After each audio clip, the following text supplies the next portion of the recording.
যাতে লালমনিরহাটের এই প্রোগ্রাম একটা ইতিহাস হয়ে থাকে বাংলাদেশে, ঠিক কিনা বলেন? যখন আমি সময় দিব, শাউট করতে বলবো, নয়েজ করতে বলবো, তখন নয়েজ করতে হবে আওয়াজ করে। এবং আমি আশ্বস্ত হয়েছিলাম যে লালমনিরহাটের প্রোগ্রাম খুবই গোছালো হবে, সুষ্ঠু হবে, শান্ত হবে। সেটার নমুনা আলামত আমি দেখতে পাচ্ছি, আলহামদুলিল্লাহ। সবাই খুবই সুশৃঙ্খল, লক্ষ লক্ষ তাওহীদি জনতা, পেছনে অনেকে জায়গা পায় নাই কিন্তু কোনো আওয়াজ নাই, সবাই দাঁড়িয়ে আছে। এলইডি স্ক্রিন আছে, আপনারা স্ক্রিনে দেখতে পাচ্ছেন, আলহামদুলিল্লাহ। আমি সবাইকে দেখতে পাচ্ছি, মাশাআল্লাহ মাশাআল্লাহ। শান্ত হয়ে আপনারা বসুন, অল্প কিছু সময় কথা বলার সুযোগ আমি পাবো। যেহেতু আমি হেলিকপ্টারে করে এসেছি, হেলিকপ্টারগুলোর আবার একটা পলিসি আছে, সানসেটের আগে, সূর্য ডোবার আগে তাদেরকে এয়ারপোর্টে আবার ল্যান্ড করতে হয়। তো এখানে 3:30টার মধ্যে আমাকে উঠে যেতে হবে। আমি যদি বারবার আপনাদেরকে থামাতে থাকি, শান্ত হতে বলি এবং এগুলোতেই যদি আমরা সময় নষ্ট করে ফেলি, তাহলে এই যে বিশাল মহাসমাবেশ, বিশাল আয়োজন, যেখানে 2-4টা আমি বার্তা দিতে চাই, এগুলো ব্যাহত হবে। লালমনিরহাটের ছেলেরা খুব ভদ্র, শান্তশিষ্ট। আসার পর থেকে আমাকে রিসিভ করা থেকে শুরু করে স্টেজে আনা থেকে শুরু করে, এবং আলহামদুলিল্লাহ তরুণ জেনজি শ্রোতাদেরকে আমি দেখতে পাচ্ছি, তারা খুবই কোঅপারেটিভ। সহযোগিতা করার, কোঅপারেট করার, অ্যাসিস্ট করার মানসিকতা আমার ভাইদের আছে, আলহামদুলিল্লাহ আলহামদুলিল্লাহ। আমি চাইবো আমরা একটু নীরব নিস্তব্ধ পরিবেশ তৈরি করার একটু চেষ্টা করব। প্রচণ্ড রোদ, আপনাদের যেমন কষ্ট হচ্ছে আমারও কষ্ট হচ্ছে। ওনারা বলেছিল স্টেজকে সরাবে, উপরে পর্দা দিবে। আমি বললাম দরকার নাই, যেই পরিস্থিতিতে আছি আমরা বসি, শান্ত হইতে হবে। এখানে আমি শান্ত হইতে বলবো, ভলান্টিয়ার্সরা মাইক নিয়ে শান্ত হইতে বলবে, আমাদের সম্মানিত উপস্থাপক উনি শান্ত হইতে বলবে। এগুলোর অপেক্ষায় না থেকে নিজ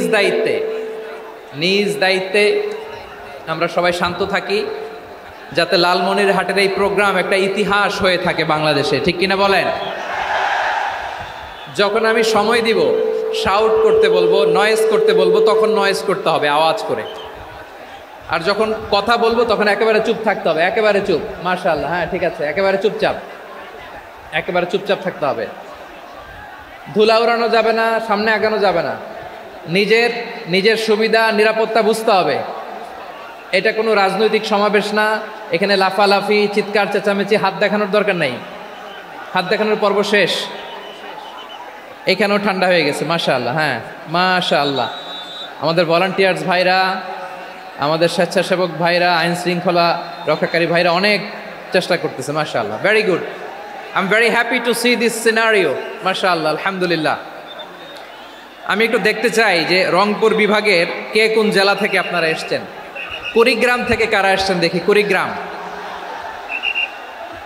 মাশাআল্লাহ মাশাআল্লাহ। আচ্ছা, গাইবান্ধা জেলার কে আসছেন? গাইবান্ধা, হ্যাঁ মাশাআল্লাহ। ঠাকুরগাঁও অনেকে আসছেন। দিনাজপুর জেলা থেকে, মাশাআল্লাহ। নীলফামারী, ঠিক আছে, ফি আমানিল্লাহ। পঞ্চগড় অনেক আসছে। রংপুর,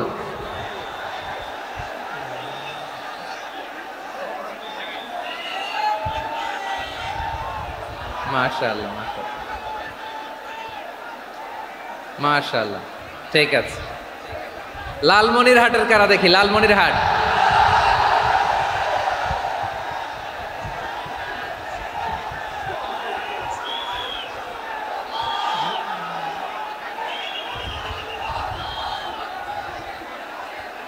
মাশাআল্লাহ মাশাআল্লাহ মাশাআল্লাহ।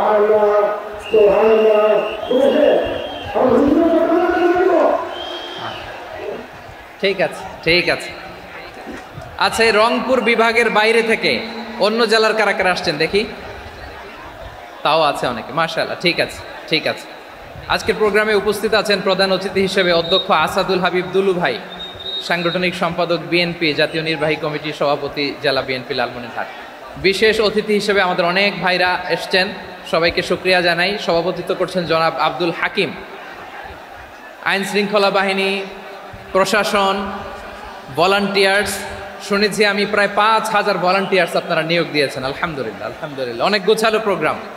আমার প্রাণ ঢালা ভালোবাসা জানবেন, আমার হৃদয়ের গহীন থেকে ভালোবাসা নেবেন, শুভেচ্ছা জানবেন সবাই। ঠিক আছে, ঠিক আছে। প্রিয় ভাইরা, আমরা আর কাল বিলম্ব না করে মূল আলোচনায় চলে যেতে চাই। আজকে যে টপিকের উপর আমি কথা বলবো, টপিকটা হচ্ছে peaceful coexistence and communal harmony, শান্তিপূর্ণ সহাবস্থান এবং সাম্প্রদায়িক সম্প্রীতি। আমাদের বাংলাদেশে সাম্প্রদায়িক সম্প্রীতি আছে না নাই? আবহমান কাল থেকে আমরা মুসলিম, হিন্দু, বৌদ্ধ, খ্রিস্টান, পাহাড়ি, নৃগোষ্ঠী মিলেমিশে একাকার, আমরা সবাই মিলে বাংলাদেশ। আওয়াজ করে বলেন ঠিক কিনা? আমাদের পারস্পরিক সম্প্রীতি, ভালোবাসা, সৌহার্দ্যপূর্ণ আচরণ, বোঝাপড়া, এটা বেশ মজবুত, বেশ মজবুত। তবে মাঝে মাঝে আমাদের এই সম্প্রীতির ভেতরে অনেকে ফাটল ধরাতে চায়। আমরা যে সুখে আছি, শান্তিতে আছি, এটা অনেকের ভালো লাগে না, ঠিক কিনা বলেন? আমাদের মধ্যে সাম্প্রদায়িক সম্প্রীতি, সৌহার্দ্যপূর্ণ আচরণ, ভালোবাসা, এটা আবহমান কাল ধরে আছে। তার প্রমাণ, আমরা তাফসিরুল মাহফিলের আয়োজন করলে আমাদের হিন্দু ভাইরা ডিস্টার্ব করে না, ঠিক কিনা? এবং আমি যদি বলি হাত তোলেন, হিন্দু ধর্মের কারা কারা এসেছেন, কত শত কত হাজার যে হাত উঠবে, আপনি অবাক হয়ে যাবেন। আমি চাচ্ছি না হাত উঠাতে। খুলনাতে সর্বশেষ যে আমি প্রোগ্রাম করে গেলাম, সেখানে কয়েকশো হিন্দু ভাই আসছে আমাদের আলোচনা শুনতে, আলহামদুলিল্লাহ। অনেক বৌদ্ধরা আসে, অনেক খ্রিস্টানরা আসে। এবার সফরেও অনেক হিন্দু ভাইরা আমার সাথে দেখা করেছে। তারা বলেছে, হুজুর আমরা আপনার আলোচনা শুনি। আলহামদুলিল্লাহ বলেন। So it's our responsibility to present our religion to our non-Muslim brothers and sisters. আমাদের অমুসলিম ভাই বোনদের কাছে ইসলামের সৌন্দর্য তুলে ধরা, এটা আমাদের দায়িত্ব। We all are the ambassador of Islam. আমরা প্রত্যেকে দায়িত্বশীল, আমরা প্রত্যেকে এক একজন ইসলামের অ্যাম্বাসেডর। আলহামদুলিল্লাহ বলেন। এজন্য এমনভাবে দ্য বিউটি অফ ইসলাম, ইসলামের সৌন্দর্য আমাদেরকে ফুটিয়ে তুলতে হবে, যাতে করে নন মুসলিমরা শাহাদা পড়ে, কালিমা পড়ে মুসলমান হয়ে যায়। অনেক নন মুসলিম ভাই বোন আমাদের হাতে শাহাদা পড়ে, কালিমা পড়ে মুসলমান হয়েছে, অনেক। সো আমরা যেন ইসলামের বিউটিটাকে তুলে ধরতে পারি এবং এই যে সম্প্রীতি, এটাকে যেন আমরা অটুট রাখতে পারি। আদতে আদতে বাংলাদেশের ইতিহাস বলে আমাদের দেশে কোনো দাঙ্গা নাই, আছে? লালমনিরহাটের ভাইয়ের আওয়াজ করে বলেন, আমাদের দেশে হিন্দু মুসলিম দাঙ্গা আছে? আমরা ভাই ভাই, আওয়াজ করে বলুন তো, আমরা কি ভাই ভাই? কিন্তু কিছু দুষ্ট লোক আছে, তারা আমাদের সম্পর্কের মধ্যে ফাটল ধরাতে চায়, ঠিক কিনা বলেন? মাঝে মাঝে ঝগড়া লাগাতে চায়। দেখবেন পত্রপত্রিকায় দেখা যায় বিভিন্ন ধর্মীয় উপাসনালয়গুলোতে হামলা চালানো হয়। এগুলো রাজনৈতিক উদ্দেশ্য প্রণোদিত, এগুলোর সাথে ইসলামের কোনো সম্পর্ক নাই। এজন্য এই দুর্বৃত্তদের ব্যাপারে আমাদের সাবধান থাকতে হবে। আমরা সবসময় যেমনি ঐক্যবদ্ধ, ইউনাইটেড, আমরা যদি এরকম ইউনাইটেড থাকি, এই সমস্ত দুর্বৃত্তদের কালো হাত ভেঙে দিতে আমাদের 1 ঘন্টাও লাগবে না। চিল্লায় বলো ঠিক কি না? আমরা সংঘবদ্ধ থাকবো। এই যে আমাদের পিসফুল কোএক্সিস্টেন্স, শান্তিপূর্ণ সহাবস্থান। হিন্দুরা পূজা করে, যেদিন হিন্দুদের পূজা অনুষ্ঠান, আমরা ওই দিন তাফসির মাহফিল করি না, ঠিক কিনা বলেন? যেদিন আমাদের তাফসিরুল কোরআনের প্রোগ্রাম, ওই দিন আমাদের হিন্দু ভাইরা ডিস্টার্ব করে না। সুবহানাল্লাহ। হিন্দুদের পূজা অনুষ্ঠানে মাদ্রাসার ছাত্র যে পাহারা দেয়, গোটা বিশ্বে এরকম দৃষ্টান্ত নজির বিরল, ঠিক কিনা বলেন? আইন শৃঙ্খলা বাহিনীর পাশাপাশি মাদ্রাসার ছাত্ররা যে সেখানে পাহারা দেয়, গোটা পৃথিবীতে এই দৃষ্টান্ত আপনি পাবেন। মাদ্রাসার ছাত্ররা, তারা তো কোরআনের ধারক, তারা হাদিসের ধারক, তারা কেন মন্দির পাহারা দিবে? এই সম্প্রীতিকে ধরে রাখার জন্য, এই সৌহার্দ্যকে ধরে রাখার জন্য, আমাদের পারস্পরিক ভালোবাসাকে অটুট রাখার জন্য। আওয়াজ করে বলতে হবে ঠিক কিনা? এখন বলেন, আমাদের এই ভালোবাসা অটুট থাক, আমরা চাই কি চাই না? আমরা হিন্দু মুসলিম মিলেমিশে শান্তিপূর্ণ সহাবস্থান, সাম্প্রদায়িক সম্প্রীতি। লালমনিরহাটের ভাইয়ের আওয়াজ করে বলুন, এই সাম্প্রদায়িক সম্প্রীতি আমরা চাই কি চাই না? আল্লাহ এই দেশকে তুমি বরকতময় করো। বাংলাদেশকে তুমি শান্তিময় করো। আওয়াজ করে সবাই বলেন আমিন। এই জায়গাটাতে সামান্য একটু আওয়াজ হচ্ছিল, এটাও থেমে গেছে। আলহামদুলিল্লাহ, আলহামদুলিল্লাহ। এখন একেবারে everything is in my control. মাশাআল্লাহ। ঠিক আছে, আমি মূল আলোচনায় যাই। প্রিয় ভাইরা, আমি বলেছিলাম আমার আলোচনার বিষয় হচ্ছে শান্তিপূর্ণ সহাবস্থান, সাম্প্রদায়িক সম্প্রীতি। আমরা দেখব ইসলাম আমাদেরকে কি কি দিক নির্দেশনা দেয়। শান্ত হইতে হবে। খরগোশের কানের মতো কান দুটো আমার দিকে করে রাখেন। আমি এখনো উঠে যাব, হাত নাড়ায় লাভ নাই, আমি উঠে যাব। তাকায় থাকো আর কান খাড়া, আওয়াজ হবে না। হ্যাঁ, মাশাআল্লাহ, মাশাআল্লাহ। ঠিক আছে, আমরা দেখব যে রাসূল সাল্লাল্লাহু আলাইহি ওয়াসাল্লাম এই পিসফুল কোএক্সিস্টেন্সের জন্য আমাদের কি শিখিয়েছেন, কি কি গাইডলাইন দিয়েছেন। আমরা 1, 2, 3, 4 করে এগুলো আপনাদের সাথে শেয়ার করব। আমি আপনাদের খেদমতে সূরাতুল আনআমের 108 নম্বর আয়াত তেলাওয়াত করেছি।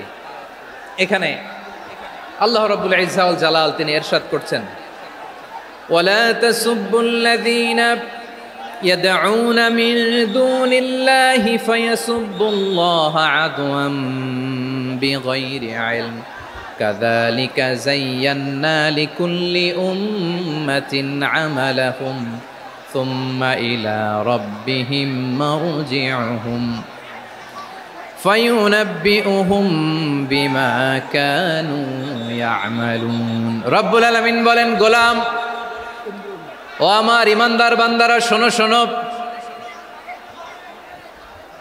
ও আমার বিশ্বাসী বান্দারা শোনো শোনো, লা তাসুব্বুল্লাযীনা ইয়াদউনা মিন দুনিল্লাহ ফায়াসুব্বুল্লাহা আদওয়াম বিগাইরি ইলম। ও আমার বিশ্বাসী বান্দারা, যারা আল্লাহকে ব্যতি রেখে, আল্লাহকে বাদ দিয়ে অন্য উপাস্যকে ডাকে, দেবীর পূজা করে, দেবতাদের পূজা করে, তোমরা খবরদার তাদের গালি দিও না। আওয়াজ করে বলেন, কি দিও না? আল্লাহ বলেন, ও বিশ্বাসীরা শোনো, যারা আল্লাহকে বেছে রেখে দেবীর পূজা করে, অন্য উপাস্যের পূজা করে, তাদেরকে ডাকে, ওই দেবতাদেরকে তোমরা গালি দিও না। যদি ওই দেবতাদেরকে গালি দাও তাহলে ভুলবশত, শত্রুতাবশত তারা তোমাদের রব আল্লাহকে গালি দেবে। ঠিক কিনা? তোমরা যদি তাদের দেবতাদের গালি দাও, ওরা রেগে তোমার আল্লাহরে গালি দিবে, তাহলে আল্লাহরে গালি খাওয়ানোর কারণ হয়ে গেলাম আমি। ঠিক কিনা বলেন?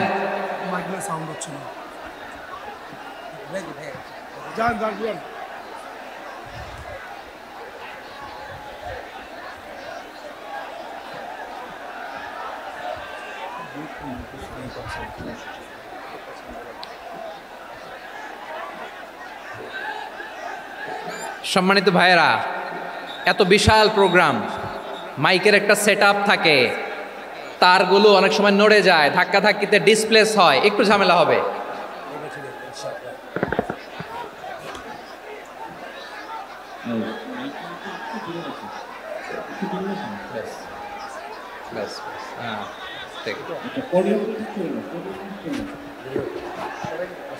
ঠিক আছে, একটু একটু সমস্যা হবে মাঝে মাঝে। আপনারা শান্ত থাকলে, শান্ত থাকতে হবে।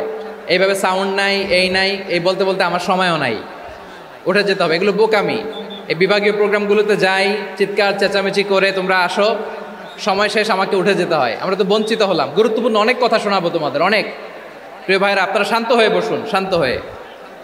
রব্বুল আলামিন বলেন, খবরদার বিশ্বাসীরা, আল্লাহ ছাড়া যারা অন্যান্য উপাস্যদেরকে ডাকে, দেবতাদেরকে ডাকে, তাদেরকে তোমরা গালি দিও না। ওই সমস্ত দেবতাদেরকে যদি তোমরা গালি দাও তাহলে তারা আল্লাহকে গালি দিবে। ঠিক কিনা বলেন? আমরা দেবতাদের গালি দিলে ওরা আল্লাহকে গালি দিবে। রব্বুল আলামিন বলেন, খবরদার দেবতাদেরকে গালি দিও না, তাহলে ওরা তোমার রব আল্লাহরে গালি দেবে। প্রতিটি জাতির জন্য তাদের কাজকে আমি আল্লাহ সুশোভিত করে রেখেছি।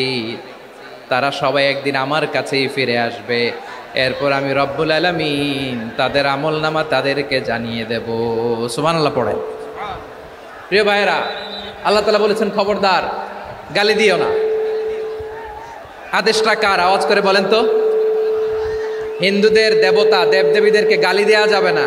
আওয়াজ করে বলুন প্রিয় ভাইরা, এই আদেশটা কার? এই আপনাদের গলার আওয়াজ। অন্য ধর্মের দেবতাদেরকে যে গালি দেওয়া যাবে না, এই আদেশটা কার? আরো জোরে বলুন, কার? গালি দিবেন কোন দেবতাকে? দিবেন? যদি দেন তাহলে ওরা আল্লাহরে গালি দিবে, তাহলে আল্লাহরে গালি খাওয়াইলো কে? আপনি। ঠিক কিনা বলেন? আমি আল্লাহকে গালি খাওয়ানোর কারণ হলাম, কারণ আমি যদি গালি না দিতাম ওরা আমার রবকে গালি দিত না। আওয়াজ করে বলেন ঠিক কিনা? তাহলে প্রিয় ভাইয়েরা, ইসলাম আমাদেরকে শিখায়, সূরাতুল আনআমের 108 নম্বর আয়াত থেকে আমরা বুঝলাম কোনো ধর্মকে ছোট করা যাবে না। অন্য ধর্মকে ছোট করা মানে ইসলামকে ছোট করা। অন্য ধর্মের দেবতাকে গালি দেওয়া মানে আল্লাহকে গালি খাওয়ানো। আওয়াজ করে বলেন ঠিক কিনা? খবরদার, এটা করা যাবে না। আর অন্য ধর্মের দেবতাকে যদি আপনি গালি দেন, ওরা ইসলাম থেকে দূরে সরে যাবে। যাও ইসলামের প্রতি আকৃষ্ট হয়েছিল আর কোনোদিন ইসলামের ধারে কাছে আসবে না। আওয়াজ করে বলেন ঠিক কিনা? এজন্য কখনো কোনোদিন অন্য ধর্মের দেবতাদেরকে গালি দেওয়া যাবে না। অন্য ধর্মের কোনো দেবতাদেরকে আমরা গালি দিব না, গালি দিব না, বরং ইসলামের beauty, the beauty of Islam, ইসলামের সৌন্দর্যকে আমরা তুলে ধরব। আমরা যদি বিশ্বনবী সাল্লাল্লাহু আলাইহি ওয়াসাল্লামের জীবনীর দিকে তাকাই, তাহলে আমি দেখব বিষ্ণু ইসলাম মক্কাতে কিংবা মদিনাতে অন্য ধর্মের লোকদের সাথে খুব পিসফুলি লাইফ লিড করেছেন। হোক মুশরিক, হোক খ্রিস্টান, হোক ইহুদি, বিশ্বনবী সবার সাথে মিলেমিশে ছিলেন। আলহামদুলিল্লাহ বলেন। ইসলাম হচ্ছে পিসফুল রিলিজিয়ান। অন্য ধর্মের প্রতি সহনশীলতার সবক ইসলাম আমাদেরকে দেয়। কিন্তু প্রতিটি মুসলিমের এটা মনে রাখতে হবে, আল্লাহর কাছে পছন্দনীয় গ্রহণযোগ্য ধর্ম, জীবনাদর্শ একটি, সেটা হচ্ছে ইসলাম। আওয়াজ করে বলেন সেটা কি? লালমনিরহাটের ভাইয়েরা আওয়াজ করে বলুন, আল্লাহর কাছে মনোনীত ধর্ম একটি, সেটা কি? এজন্য রব্বুল আলামিন বলেন, ইন্নাদ-দীনা ইনদাল্লাহিল ইসলাম, আল্লাহর কাছে মনোনীত গ্রহণযোগ্য অ্যাকসেপ্টেড ধর্ম মতাদর্শ একটা, সেটা হলো ইসলাম। ইসলাম ছাড়া অন্য কোনো ধর্ম যদি কেউ তালাশ করে, তার ওই ধর্ম আল্লাহ গ্রহণ করবে না। ওমাইয়াবতাগি গায়রাল ইসলামি দীনান ফালাই ইউকবালা মিন ওয়া হুয়া ফিল আখিরাতি মিনাল খাসিরিন।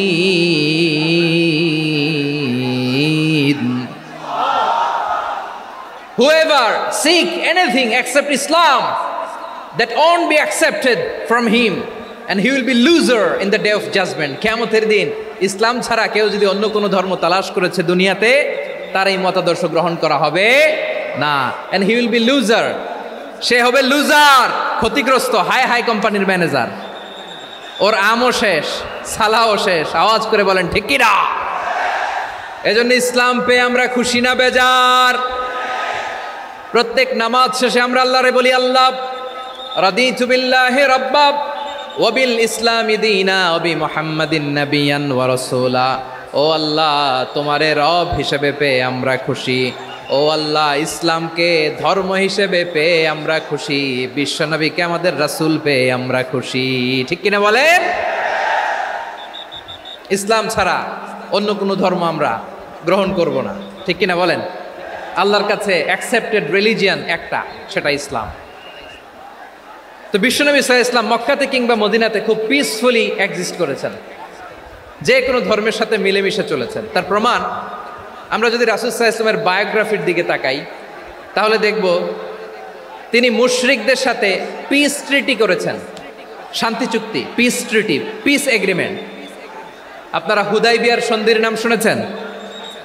আমার লালমনিরহাটের কলিজার টুকরা ভাইয়েরা, হুদাইবিয়ার সন্ধির নাম আপনারা শোনেন নাই? 6ষ্ঠ হিজরিতে বিষ্ণু ইসলাম মুশরিকদের সাথে এই ট্রিটি করেছেন, চুক্তি। কাদের সাথে? মুশরিকদের সাথে। আমরা তো মুসলমান বসতে পারি না।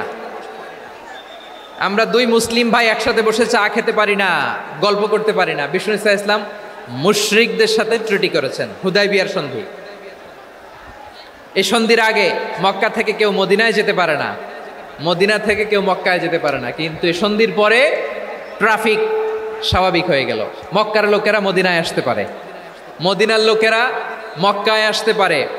এটাকে বলে সুলহে হুদাইবিয়া। The peace agreement of Hudaybiyyah, শান্তি চুক্তি। আমরা পৃথিবীতে এখন অনেক শান্তি চুক্তির নাম শুনি, এগুলো সব the piece treaty of Hudaibiya থেকে কপি করা। আল্লাহু আকবার। তাহলে বিশ্বনবী সাল্লাল্লাহু আলাইহি সাল্লাম তিনি যে শান্তিপূর্ণ সহাবস্থানে বিশ্বাসী ছিলেন, মুসলমানেরা যে অন্য ধর্মের প্রতি সহনশীল তার প্রমাণ হচ্ছে এই পিস ট্রিটি। শুধু তাই নয়, মাইকের সাউন্ডটা একটু বাড়ায় দিতে হবে, খুব দুর্বল, একটু মজবুত করতে হবে, আর একটু ক্লিন করতে হবে, আর সবগুলা জায়গায় সাউন্ড যাচ্ছে কিনা একটু ক্রস চেক করতে হবে। হ্যাঁ, পাবেন পাবেন, দিচ্ছে mike operator, he is trying his level best, দিচ্ছে। মাইক অপারেটর যিনি আছেন, প্রতিটি জায়গায় প্রতিটি সাউন্ড বক্সে যেন আওয়াজ পাওয়া যায়, একটু ক্রস চেক করেন, সাউন্ডটাকে একটু স্ট্রং করে দেন। হ্যাঁ, ঠিক আছে, মাশাআল্লাহ। এদিকে তাকান, এদিকে। মক্কার পার্ট গেল, পিস এগ্রিমেন্ট করলেন, শান্তি চুক্তি। বিষ্ণু ইসলাম মদিনায় যে কি করলেন? মদিনায় যে বিষ্ণু ইসলাম মদিনা চার্টার করলেন, মদিনা সনদ, সাহিফাতুল মদিনা, এটার বলে মদিনা চার্টার। ইউরোপে, আমেরিকাতে তারা অনেক চার্টার করে, এই সব চার্টার মদিনা চার্টার থেকে কপি করা। আওয়াজ করে পড়েন সুবহানাল্লাহ। বিষ্ণু ইসলাম মদিনায় গেলেন, মদিনাতে মুসলিম, মুশরিক, ইয়াহুদি, এই তিন ধর্মের লোক মিলে সব স্টেক হোল্ডার যারা আছে সবাইকে নিয়ে বিষ্ণু ইসলাম মদিনা চার্টার করলেন, মদিনা সনদ, পড়েন সুবহানাল্লাহ। শুধু তাই নয়, মক্কাতে বিশ্বনবী পিস এগ্রিমেন্ট করলেন, শান্তি চুক্তি মুশরিকদের সাথে। মদিনাতে যে বিশ্বনবী মদিনা চার্টার করলেন, মদিনা সনদ করলেন ইহুদিদের সাথে। আবার মদিনাতে বিশ্বনবী ইহুদিদের সাথে পিস ডায়ালগ করলেন, ইন্টারফেথ ডায়ালগ করলেন, আন্তধর্মীয় সংলাপ করলেন, যেই সংলাপের মূল ভিত্তি ছিল তাওহীদ। মূল ভিত্তি ছিল কি? তাওহীদ। বিশ্বনবী ইহুদিদেরকে ডাকলেন, আহ্বান করলেন, কুল ইয়া আহলাল কিতাবি তাআলাউ ইলা কালিমাতিন সাওয়াইন বাইনানা ওয়া বাইনাকুম আল্লা না'বুদা ইল্লাল্লাহ ولا نشرك به شيئا ولا يتخذ بعضنا بعضا أربابا من دون الله فإن تولوا فقولوا اشهدوا بأننا مسلمون سبحان الله পড়েন। বিশ্বনবী মদিনার ইহুদিদের ডেকে বললেন, ও ইহুদিরা, শোনো শোনো, আসো এমন একটা আদর্শের প্রশ্নে আমরা একত্রিত হই, যে আদর্শের প্রচার তোমাদের নবীরাও করেছে, আমিও করি, যে আদর্শের কথা তোমাদের পবিত্র ধর্মগ্রন্থগুলোতে আছে, আমার কোরআনেও আছে, সেটা হলো তাওহীদ। আমরা এক আল্লাহ ছাড়া কারো ইবাদত করব না, আল্লাহর সাথে কাউরে শরীক করব না, আল্লাহ ছাড়া কাউরে রব মানব না। পড়েন সুবহানাল্লাহ। তাহলে আমার প্রিয় লালমনিরহাটের ভাইরা, মদিনাতে যে তিনি মদিনা চার্টার করলেন, মদিনা সনদ, পিস ডায়ালগ করলেন, শান্তির সংলাপ, ইন্টারফেথ ডায়ালগ করলেন, আন্তধর্মীয় সংলাপ, যার ভিত্তি ছিল তাওহীদ। সুবহানাল্লাহ পড়েন। তাহলে অন্য ধর্মের প্রতি সব সময় ইসলাম সহনশীল, টলারেন্স। যদি আপনি দেখতে চান ইসলামের নবী বিশ্ব নবীর দিকে তাকান, ঠিক কিনা বলেন? আমরা তো সংখ্যালঘুদের রাইটস প্রোটেক্ট করার জন্য কত আইন বানাই, কত বৈঠক করি, কত সংবাদ সম্মেলন করি। বিষ্ণু সাল্লাল্লাহু আলাইহি ওয়াসাল্লাম সংখ্যালঘুদের রাইটসের ব্যাপারে, অধিকারের ব্যাপারে যে কথা বলেছেন, শুনলে আপনি অবাক হয়ে যাবেন। বিশ্বনবী বলেন, আলা মান যালামা মুআহাদান আও ইনতাকাসাহু আও কাল্লাফাহু ফাওকা তাআতিহি আও কাল্লাফাহু ফাওকা তাকাতিহি আও আখাযা মিনহু শাইআন বিগাইরি তিবি নাফসিন ওয়া আনা হাজিজুহু ইয়াউমাল কিয়ামা। খবরদার, জেনে রেখো, কেউ যদি কোনো সংখ্যালঘুর উপরে অত্যাচার করে, কোনো সংখ্যালঘুর প্রাপ্য থেকে যদি কেউ কাউকে ঠকায়, সংখ্যালঘুর উপর যদি কেউ কষ্ট দেয়, কোনো সংখ্যালঘুর সম্পদ যদি কেউ জোর করে কেড়ে নেয়, আমি কিয়ামতের দিন বিশ্বনবী ওই সংখ্যালঘুর পক্ষে আর ওই মুসলমানদের বিপক্ষে বাদী হয়ে দাঁড়াবো। সুবহানাল্লাহ বলতে পারলেন না? আল্লাহু আকবার। আপনি নামাজি, আপনি মুসল্লি, আপনি হাজী সাহেব, তাহাজ্জুদ পড়তে পড়তে কপালে দাগ ফেলে দিছেন, আপনার প্রতিবেশী হিন্দু, ভাবছেন আমার তো পাওয়ার আছে, ওর জমিটা দখল করি। বিশ্বনবী বলেন কিয়ামতের দিন ওই হিন্দুর পক্ষে তোর বিরুদ্ধে আমি বাদী হয়ে দাঁড়াবো। পৃথিবীর কোন ধর্মে এরকম স্টেটমেন্ট পাবেন? পাবেন? আপনি ভাবছেন আপনি নামাজ পড়লে হাজী সাহেব কপালে দাগ ফেলায় দিলে আপনি সেলসেলায় জান্নাতে চলে যাবেন না? খবরদার। বিশ্বনবী বলেন কোন সংখ্যালঘুর উপর যদি কেউ আক্রমণ করে, তার প্রাপ্য তাকে না দিয়ে যদি তাকে ঠকায়, তার উপর জুলুম করে, তার সম্পদ যদি কেড়ে নেয়, আমি নবী, তুমি মুসলিম হইতে পারো, মুসল্লি হইতে পারো, তার পক্ষে তোমার বিপক্ষে আল্লাহর দরবারে বাদী হয়ে দাঁড়াবো। আচ্ছা লালমনিরহাটের ভাইরা, কথা বুঝতে পারলে আওয়াজ করে উত্তর দেন। বিশ্বনবী যদি কারো বিপক্ষে দাঁড়ায় কিয়ামতের দিন, আই রিপিট, আমি আবারও বলছি, বিশ্বনবী যদি কিয়ামতের দিন কারো বিপক্ষে দাঁড়ায়, ও তো সেলসেলায়া জান্নাতি, তাই না? জান্নাতি না? যে নবীর সুপারিশ ছাড়া জান্নাতের গেটও দেখা যাবে না, ওই নবী যদি বলে তোর বিপক্ষে আমি বাদী হয়ে দাঁড়াবো, ওই জান্নাতে আর ঢোকার কোনো সুযোগ আমাদের থাকবে? এখানেই শেষ না আমার প্রিয় লালমনিরহাটের ভাইয়েরা, এখানেই শেষ নয়। বিশ্বনবী বলেন মান কাতালা মুআহাদান, বুখারীর বর্ণনা, মান কাতালা মুআহাদান লাম ইয়ারাহ রাইহাতাল জান্নাহ। কেউ যদি, কোনো মুসলিম যদি অন্যায়ভাবে কোনো সংখ্যালঘুকে হত্যা করে, কোনো হিন্দুকে হত্যা করে, কোনো বৌদ্ধরে হত্যা করে, অন্যায়ভাবে কোনো মুসলিম যদি কোনো সংখ্যালঘুরে হত্যা করে, জান্নাতে যাওয়া তো দূরের কথা, ওই মুসলিম জান্নাতের ঘ্রাণও পাবে না। সেই বুখারীর বর্ণনা, মান কাতালা মুআহাদান লাম ইয়ারাহ রাইহাতাল জান্নাহ ওয়া ইন্না রিহাহা লা ইউজাদু মিন মাসিরাতি 40 আমা। যে জান্নাতের ঘ্রাণ 40 বছর দূরের রাস্তা থেকেই পাওয়া যায়। সুবহানাল্লাহ পড়েন। প্রিয় ভাইরা, এখান থেকে জান্নাতে পৌঁছতে লাগবে 40 বছর। এত দূর, কত বছর? সবাই বলেন কত বছর? এখান থেকে জান্নাতে পৌঁছতে লাগবে 40 বছর। এত দূরে থাকতেই জান্নাতের ঘ্রাণ আপনার নাকে এসে ধাক্কা মারবে। বিশ্বনবী বলেন যে ব্যক্তি কোন সংখ্যালঘুকে হত্যা করে, জান্নাতের ঘ্রাণ তো পাবেই, জান্নাতে তো ঢুকতে পারবেই না, জান্নাতের ঘ্রাণও তার নাকে লাগবে না। পড়েন নাউযুবিল্লাহ। তাহলে সংখ্যালঘুদের ব্যাপারে ইসলামে অধিকার দেয়া আছে না নাই? লালমনিরহাটের ভাইয়ের আওয়াজ করে বলেন, আমার সংখ্যালঘু হিন্দু ভাইদের রাইটস, অধিকার আমাদের ইসলামে প্রোটেক্টেড আছে না নাই? এখানেই শেষ না। বিষ্ণু ইসলাম আপনার অমুসলিম প্রতিবেশীর সাথে ভালো আচরণ করতে বলেছে। আমাদের হয় না, এটা মুসলিম পাড়া, ওটা বৌদ্ধ পাড়া, হয় না? অনেক সময় হয় না, এটা আমাদের মুসলিম পাড়া, ওইটা হিন্দু পাড়া, এরকম আছে না নাই? লালমনিরহাটে নাই না? আছে? হিন্দু যদি আপনার প্রতিবেশী হয় কি করবেন? ওরে কষ্ট দিবেন নাকি? কেন? ও তো হিন্দু, ও তো আমার আল্লাহরে ডাকে না, ওরে কষ্ট দিলে জায়েজ হবে না? খবরদার। বিষ্ণু ইসলাম বলেন মান কানা ইউমিনু বিল্লাহ ওয়াল ইয়াউমিল আখির ফালিউকরিম জারাহ। যে আল্লাহ বিশ্বাস করে আর আখিরাতে বিশ্বাস করে, সেজন্য প্রতিবেশীর সাথে ভালো আচরণ করে। সুবহানাল্লাহ। কলিজা জুড়ায় যায় না আমার নবীর কথাগুলো শুনলে? যে আল্লাহ বিশ্বাস করে, যে আখিরাতে বিশ্বাস করে, সেজন্য প্রতিবেশীর সাথে ভালো আচরণ করে। এখানে বলছে মুসলিম প্রতিবেশী, বলছে নামাজি প্রতিবেশী, বলছে আল্লাহওয়ালা প্রতিবেশী, বলছে না।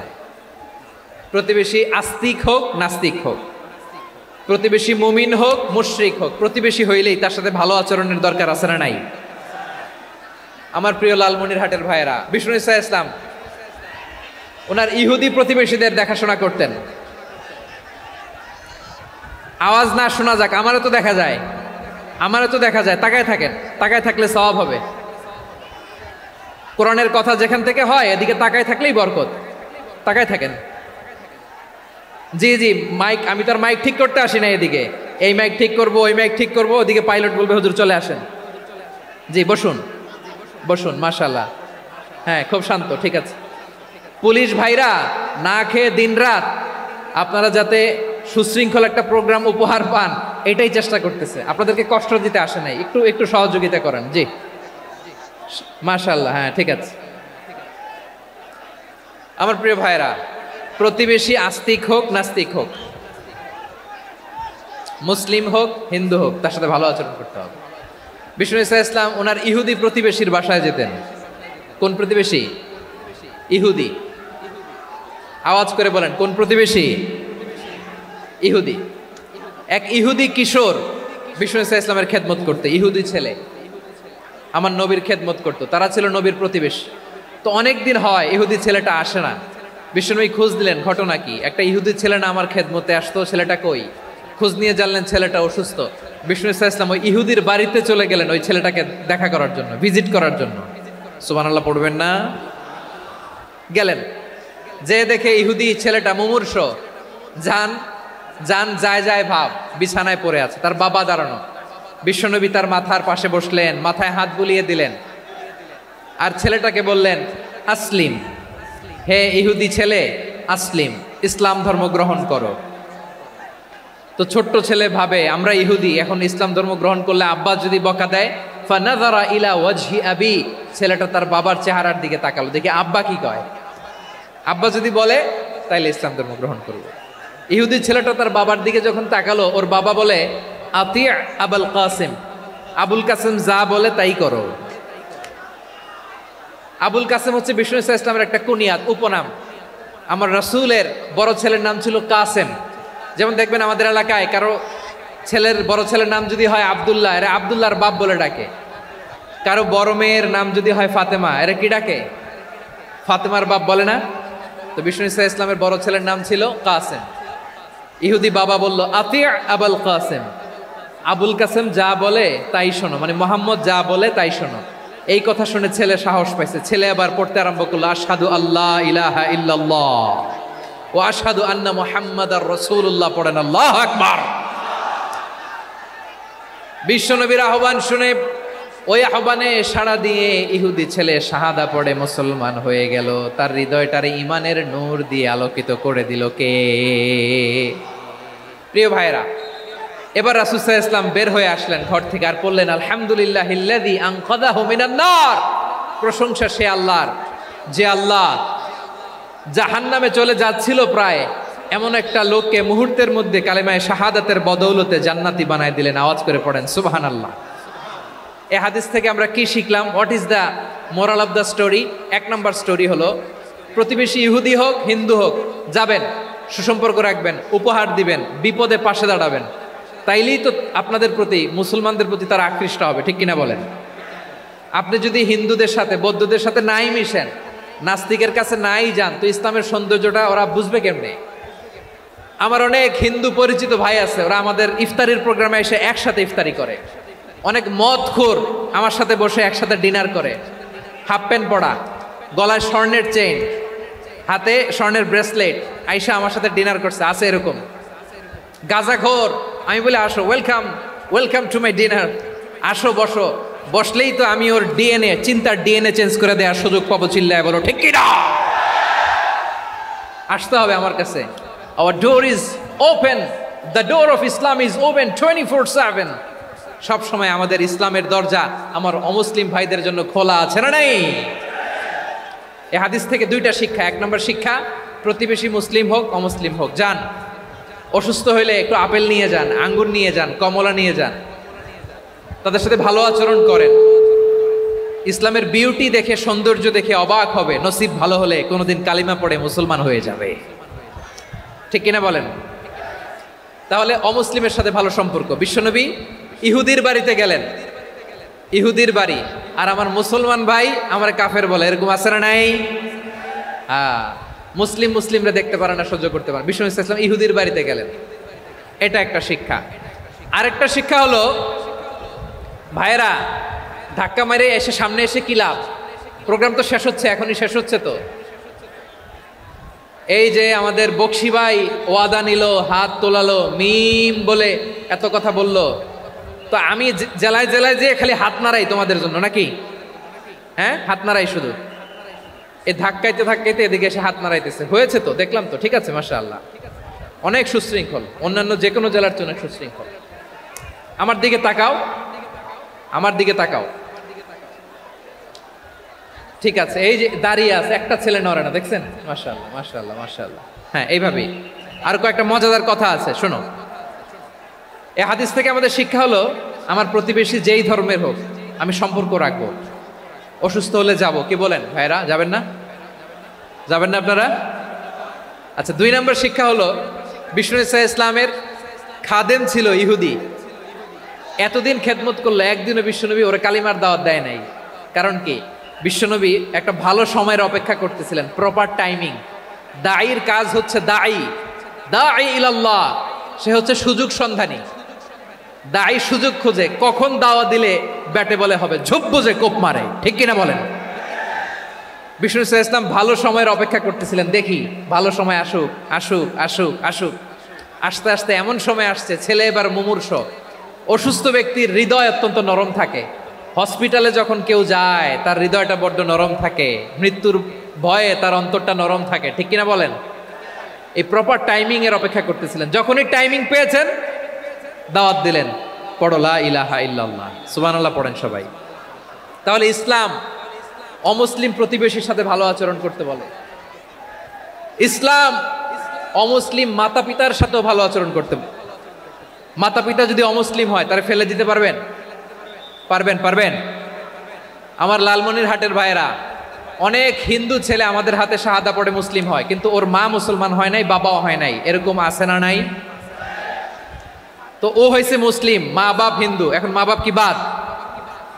হ্যাঁ, মা বাপ বাদ দেয়া যাবে? যেই মা আপনার 9 মাস 8 মাস পেটে ধারণ করলো, আপনার মায়ের নার ছেঁড়া ধন, আপনি ওই মারে বাদ দিতে পারবেন?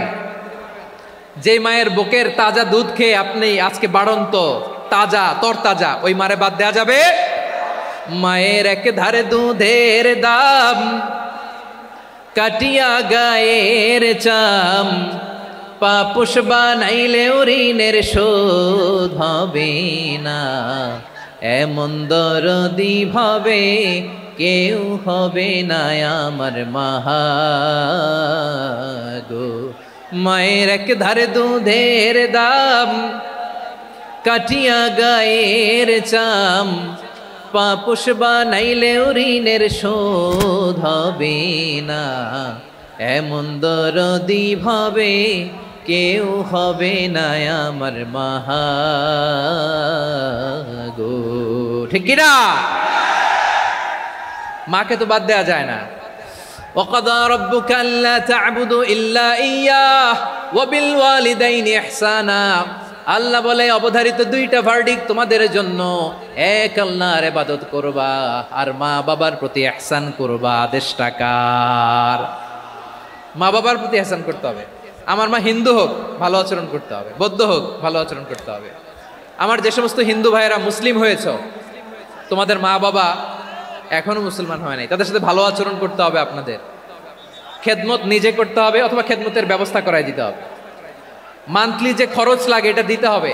আরে তুমি এখন মুসলিম, তোমার মা বাবা হিন্দু, এখনই তো সুযোগ ইসলামের সৌন্দর্য দেখানোর। এখন মা বাবা যদি দেখে আরে এটা হিন্দু থাকতে তো বদমাইশ ছিল, বেয়াদব ছিল, কি এমন ধর্ম সে গ্রহণ করলো যেটা গ্রহণের সাথে সাথে সে পাল্টে গেল? কি এমন ধর্ম সে গ্রহণ করেছে যেটা তার জীবনকে আলোকিত করে দিয়েছে? নসিব ভালো হইলে তারাও কালিমা পড়ে মুসলমান হয়ে যাবে। বিষ্ণু ইসা ইসলামের স্ত্রীর নাম ছিল আয়েশা রাদিয়াল্লাহু তাআলা আনহা, আবু বকর রাদিয়াল্লাহু তাআলা আনহুর মেয়ে। আবু বকর রাদিয়াল্লাহু তাআলা আনহুর আরেক মেয়ের নাম হচ্ছে আসমা। কি নাম? দুজনই আবু বকর রাদিয়াল্লাহু তাআলা আনহুর মেয়ে, আসমা আর আয়েশা। নাম দুইটা কেমন লাগে? আসমা নামটা কেমন লাগে? আয়েশা নামটা কেমন লাগে? সবার ভালো লাগে নাই? নাম দুটো আপনাদের ভালো লাগে? লালমনিরহাটে অনাগত যদি কন্যা সন্তান হয়, যদি মনে চায় আসমা রেখে দিতে পারবেন, যদি মনে চায় আয়েশা রেখে দিয়েন। দেশে বিদেশে এয়ারপোর্টে রাস্তাঘাটে শুধু বলে হুজুর একটা নাম দেন, আমার ছেলের একটা নাম দেন, মেয়ের একটা নাম দেন। তো আমার মনে আছে যশোরের 8 দিনের মাহফিলে আমি 1-2টা নাম দিয়েছিলাম। আজকে লালমনিরহাটের এই প্রোগ্রামে কন্যা সন্তান যদি হয় 2টা নাম দিলাম, আসমা কিংবা আয়েশা। ইনশাআল্লাহ পড়েন। দুজন বোন, এক মায়ের না, বাবা এক মা দুজন। আয়েশা রাদিয়াল্লাহু তাআলা আনহার মায়ের নাম উম্মে রুমান আর আসমা রাদিয়াল্লাহু তাআলা আনহার মায়ের নাম কুতাইলা বিনতে আব্দুল উজ্জা। আবু বকর রাদিয়াল্লাহু তাআলা আনহু 4টা বিয়ে করেছিলেন। তো একই ঘটনা ঘটেছে এই ফ্যামিলিতে। আসমা ইসলাম ধর্ম গ্রহণ করে মুসলিমা, কিন্তু তার মা কুতাইলা মুশরিকা। আই রিপিট, বোঝার জন্য আমি আবারও বলি, আসমা রাদিয়াল্লাহু তাআলা আনহা মুসলিমা, আর আসমার মা কুতাইলা, আওয়াজ করে বুঝে থাকলে বলেন, আসমার মা মুশরিকা। তার মানে মেয়ে মুসলিম, মা অমুসলিম, ভেজাল আছে না নাই? কিন্তু কুতাইলা আর ধৈর্য ধারণ করতে পারে না।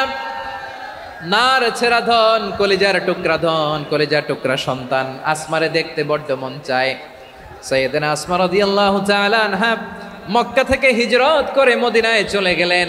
হুদাইবিয়ার পর যখন মক্কা মদিনার ট্রাফিক স্বাভাবিক হলো, মক্কার লোক মদিনায় যায়, মদিনার লোক মক্কায় আসে।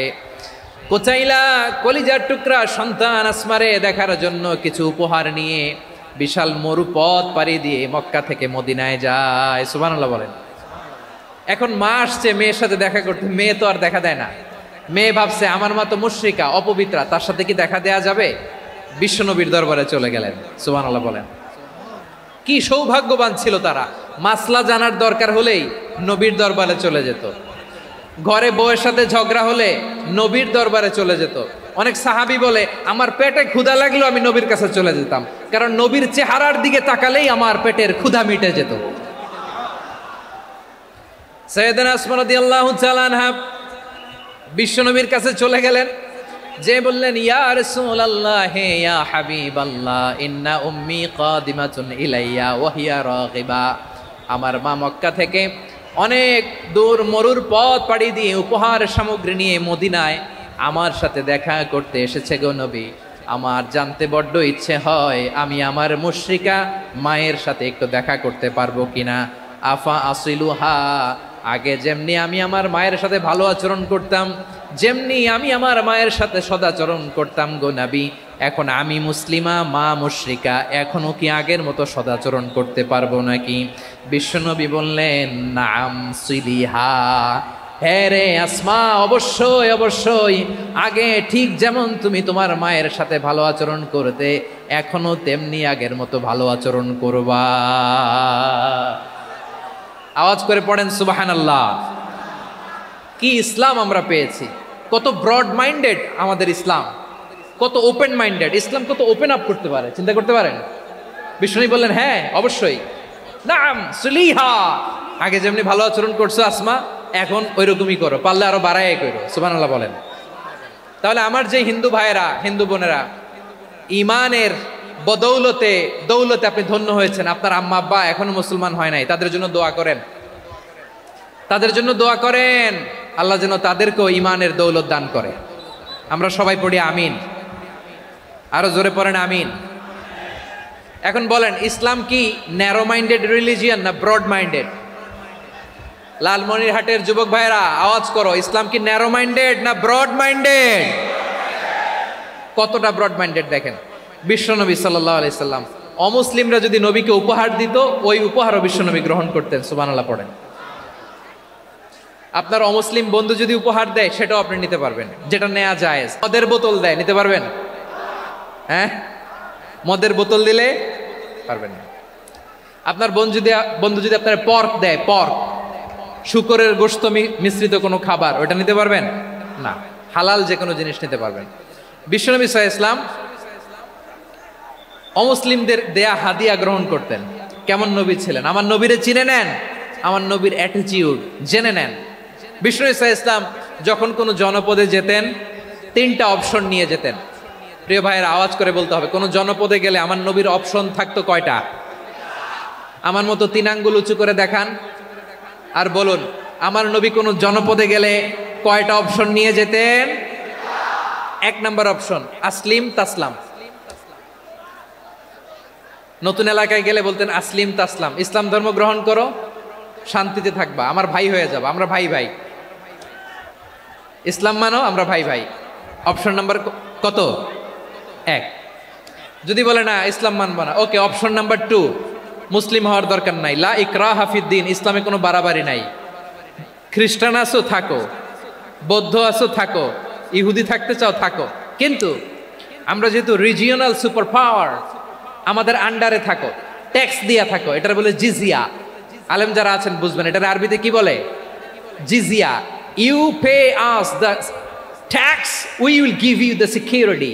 তোমরা ট্যাক্স দিবা, আমরা সিকিউরিটি দিব, আমাদের আওতায় থাকবা, কেউ তোমাদেরকে আক্রমণ করতে পারবে না, আমরা নিরাপত্তা দিব। সুবহানাল্লাহ বলেন। এটা অপশন নাম্বার কত? আচ্ছা বুঝে থাকলে বলেন, 1 নাম্বার অপশন কি ছিল? ইসলাম। ইসলাম মানো শান্তিতে থাকবা, ভাই ভাই, আমরা ভাই ভাই। অপশন নাম্বার 2, ট্যাক্স দাও, আমরা নিরাপত্তা দিব, মুসলিম হওয়া লাগবে না। এখন 1 নাম্বারও মানে না, 2 নাম্বারও মানে না, মুসলিম হব না, ভালো, খ্রিস্টান থাকো, ট্যাক্স দাও, আমরা সিকিউরিটি দিব না, এইটাও মানি না। বিষ্ণু বলেন তাহলে তলোয়ার আমাদের আর তোমাদের মাঝে ফয়সালা করবে,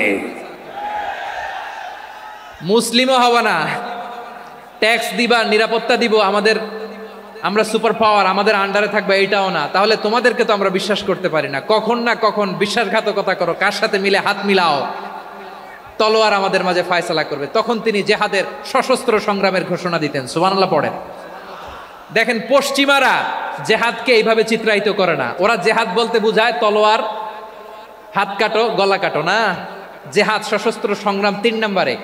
অধিকাংশ ক্ষেত্রেই বিশ্বনবীর সুন্দর আচরণ দেখে, আরে আমার নবীর যে নুরানি চেহারা, অনেকে তো কেবল সিরেফ চেহারাটা দেখেই কালিমা পড়ে মুসলমান হয়ে গিয়েছে। যারা মুসলিম হয় নাই তারা তাদের ইসলামেই বলবৎ ছিল, ট্যাক্স দিয়ে ইসলামের আন্ডারে ছিল। যারা এটাও মানে নাই ওইটাও মানে নাই, তাদের বিরুদ্ধে জেহাদ।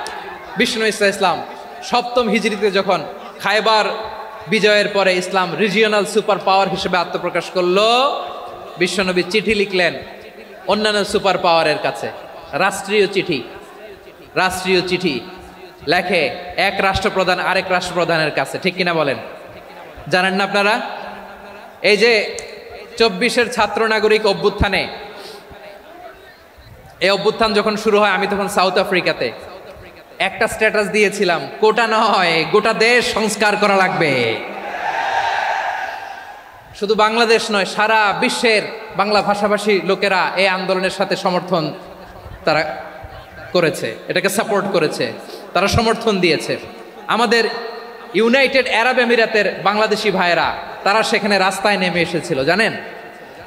ওইখানে ডেমনস্ট্রেশন করা যায় না, সেখানকার সরকার তাদেরকে যাবজ্জীবন দিয়েছিল। তখন আমাদের এই যে প্রধান উপদেষ্টা ডক্টর মোহাম্মদ ইউনূস সরাসরি G2G বলে, এটারে G2G, government to government, G2G, উনি চিঠি লিখলেন যে তাদেরকে, ইউর হাইনেস, হে সম্মানিত আমির, আপনি আমার এই চিঠির কারণে আমার সম্মানে এই 53 জন বাংলাদেশিকে মাফ করে দেন।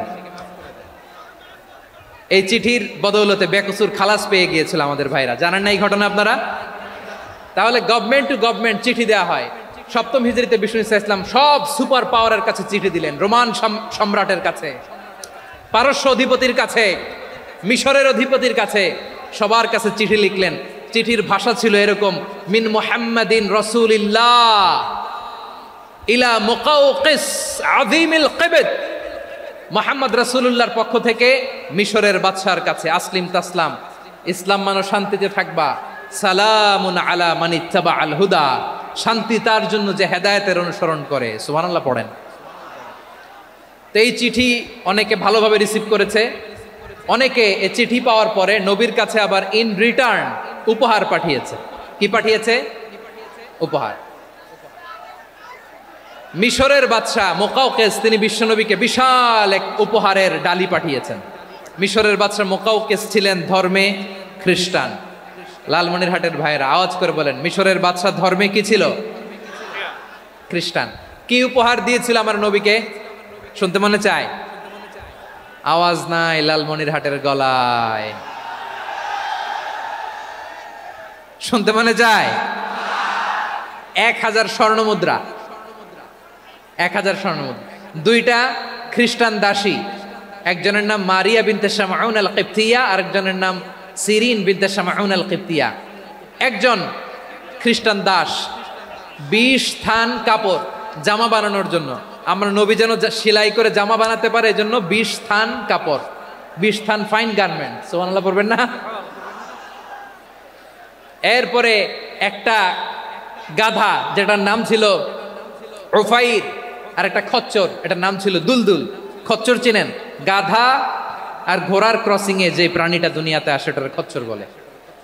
তো এই যে সুপার পাওয়ার, খ্রিস্টান বাদশার কাছে নবী চিঠি লিখলেন, ওই খ্রিস্টান বাদশাহ আমার নবীকে উপহার দিল, বিশ্বনবী এই উপহারগুলো সানন্দে গ্রহণ করেছে। সুবহানাল্লাহ পড়বেন না?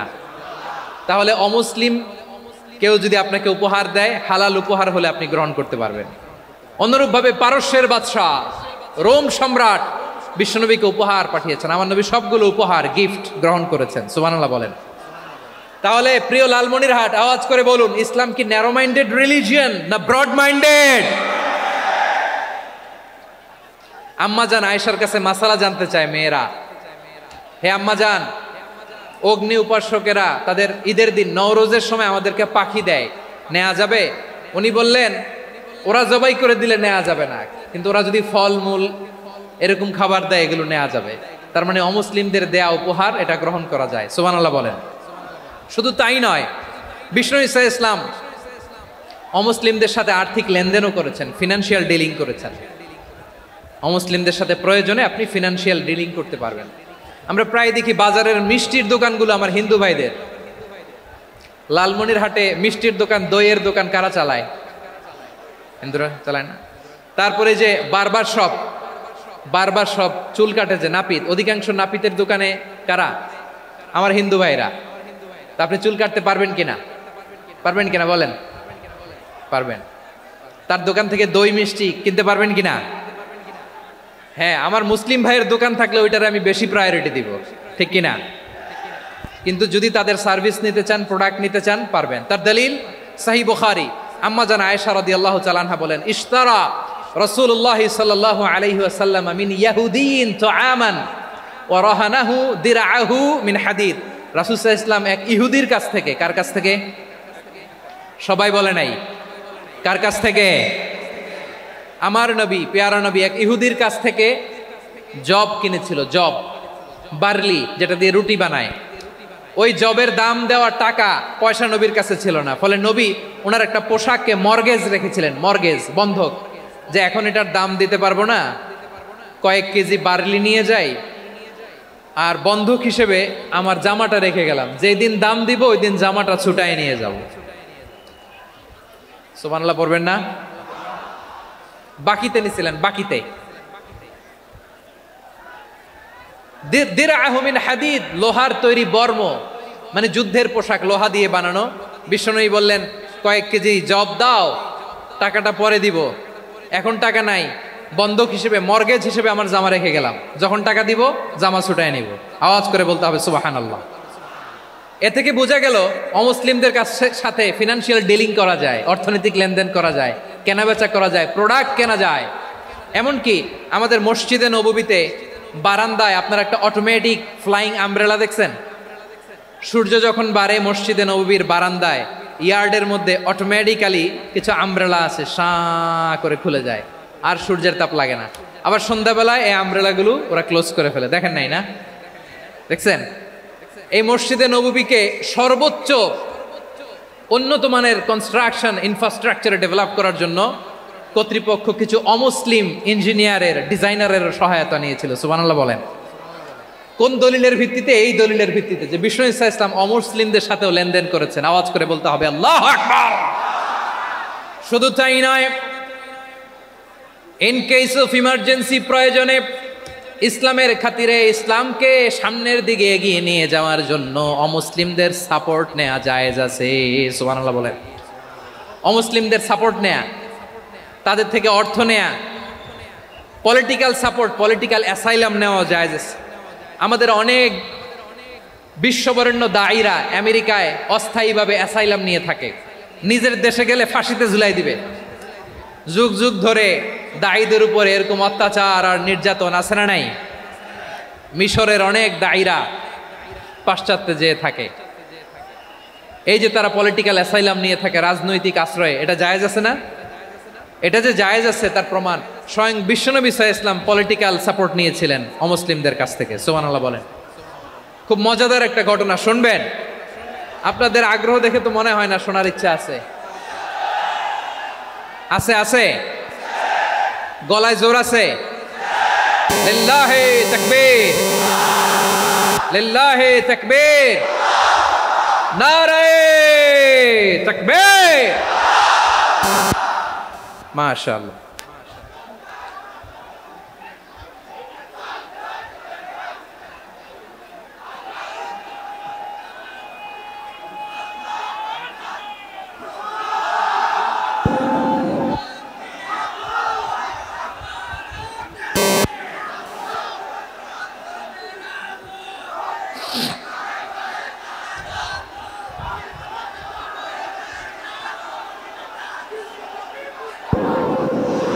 মাশাআল্লাহ, মাশাআল্লাহ। থামুন, থামুন আমার ভাইরা। বিশ্বনবীর বয়স তখন প্রায় 51 বছর। কত বছর? বিশ্বনবীর সবচেয়ে কাছের মানুষ খাদিজা রাদিয়াল্লাহু তাআলা আনহা ইন্তেকাল করেছেন। বিশ্বনবী বড্ড কষ্ট পেলেন, হৃদয়টা ভেঙে খান খান। যিনি ঘরের ভেতরে বিশ্বনবীকে সান্ত্বনা দিতেন, ভালোবাসা দিতেন, বাইরে গেলে কুরাইশরা বকাঝকা করে, অত্যাচার করে, কিন্তু আম্মাজান খাদিজা রাদিয়াল্লাহু তাআলা আনহা ঘরটারে এমন শান্তির নীর বানায় রেখেছেন, এই ঘরের ভিতরে ঢুকলে বিশ্বনবীর কলিজাটা ঠান্ডা হয়ে যেত। এজন্য রব্বুল আলামিন বলেন, খাদিজা, ও আমার বান্দি খাদিজা, জান্নাতে এমন স্পেশাল একটা ঘর আমি তোমার জন্য রেডি করে রেখেছি। ওই ঘরের মধ্যে কোনো আওয়াজ নাই, ওই ঘরের মধ্যে কোনো নয়েজ নাই, ওই ঘরে কোনো বিশৃঙ্খলা নাই। কারণ মক্কার জমিনে আমার নবী কুরাইশদের বিশৃঙ্খলা, নয়েজ আর ঝামেলাগুলোকে উপেক্ষা করে যখন তোমার ঘরের ভিতরে ঢুকতো, ঘরটারে তুমি শান্তির নীর, ঠান্ডা, নীরব, নিস্তব্ধ, নিঝুম আর শান্তির নীর বানিয়ে রেখেছো। এজন্য জান্নাতে স্পেশাল একটা শান্তির নীর আমি তোমারে উপহার দেব। ওই প্রিয়তমা স্ত্রী খাদিজা ইন্তেকাল করলেন, বিশ্বনবীর হৃদয় ভেঙে খান খান। আবার ওনার চাচা আবু তালেব ইন্তেকাল করলেন, যিনি পলিটিক্যাল শেল্টার দিতেন নবীকে। কে দিতেন? আবু তালেবের ভয়ে, বিশ্বনবীর এই চাচার ভয়ে কোনো মুশরিক নবীর গায়ে হাত দেওয়ার সাহস পায় নাই। এখন স্ত্রীও নাই, চাচাও নাই, নবীকে আশ্রয় দেওয়ার কেউ নাই, নবীর চারদিকে অন্ধকার। নবী এখন কই যাবেন? আমার পেয়ারা নবী নতুন স্টেশন খুঁজতেছেন, নতুন দাওয়াতি প্ল্যাটফর্ম খুঁজতেছেন। তিনি যায়েদ বিন হারেসা রাদিয়াল্লাহু তাআলা আনহুকে নিয়ে মক্কার পাশের একটা নেইবরিং সিটি তায়েফে চলে গেলেন। কোথায় চলে গেলেন? লালমনিরহাটের ভাইয়ের আওয়াজ করে বলেন, কোথায় গেলেন? তায়েফে চলে গেলেন দিনের দাওয়াত দেওয়ার জন্য। কি দেওয়ার জন্য? নাকি জমি কিনতে গেছিলেন? জমি কিনতে, দুনিয়ার যশ খ্যাতির জন্য, নিজের কোনো লাভের জন্য? তায়েফবাসীদেরকে জাহান্নামের আগুন থেকে বাঁচানোর জন্য। আওয়াজ করে বলতে হবে, ঠিক কিনা? বিশ্বনবী বিশাল মরুপথ, পাহাড়ি পথ পাড়ি দিয়ে তায়েফের মরুজমিনে গেলেন কোরআনের দাওয়াত নিয়ে, ইমানের দাওয়াত নিয়ে। কিন্তু তায়েফের লোকেরা বিশ্বনবীর দাওয়াতকে শুধু প্রত্যাখ্যান করেই থামে নাই, তারা বিশ্বনবীর সাথে অত্যন্ত খারাপ আচরণ করেছে। বিশ্বনবীকে শারীরিকভাবে হেনস্থা করেছে, আমার নবীকে শারীরিকভাবে অত্যাচার করেছে, আমার পেয়ারা নবীর গায়ে পাথর মেরেছে, বিশ্বনবীর গা বেয়ে ঝরঝর করে রক্ত ঝরেছে, নবী জামিনের মধ্যে লুটিয়ে পড়েছেন, আবার মেরেছে, আবার নবী হাঁটতে শুরু করলেন, পেছন থেকে আবার মেরেছে, আবার নবী রক্তাক্ত হয়ে জামিনের মধ্যে লুটিয়ে পড়লেন, আবার মেরেছে। বিশ্বনবীর মতো এত সুশ্রী মানব, বিশ্বনবীর মতো এত শুভ্র মানব, বিশ্বনবীর মতো এমন চমৎকার দেহাবয়ব দিয়ে রব্বুল আলামিন কাউকে বানান নাই। এরকম চমৎকার মানুষটাকে তারা তায়েফের ওই জমিনে রক্তাক্ত করেছে। বিশ্বনবী দুনিয়ার কোনো স্বার্থের জন্য সেখানে যান নাই, নিজের কোনো লাভের জন্য, প্রাপ্তির জন্য যান নাই, তায়েফবাসীদের জাহান্নামের আগুন থেকে বাঁচাতে গিয়েছেন। ঠিক কিনা বলেন?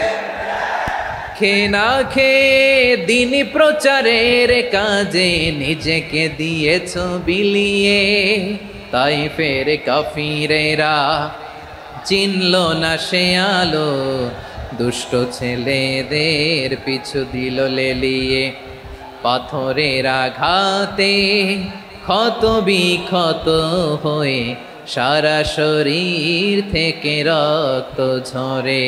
হে রাসূল তোমাকে ভুলি আমি কেমন করে, হে রাসূল তোমাকে ভুলি আমি কেমন করে।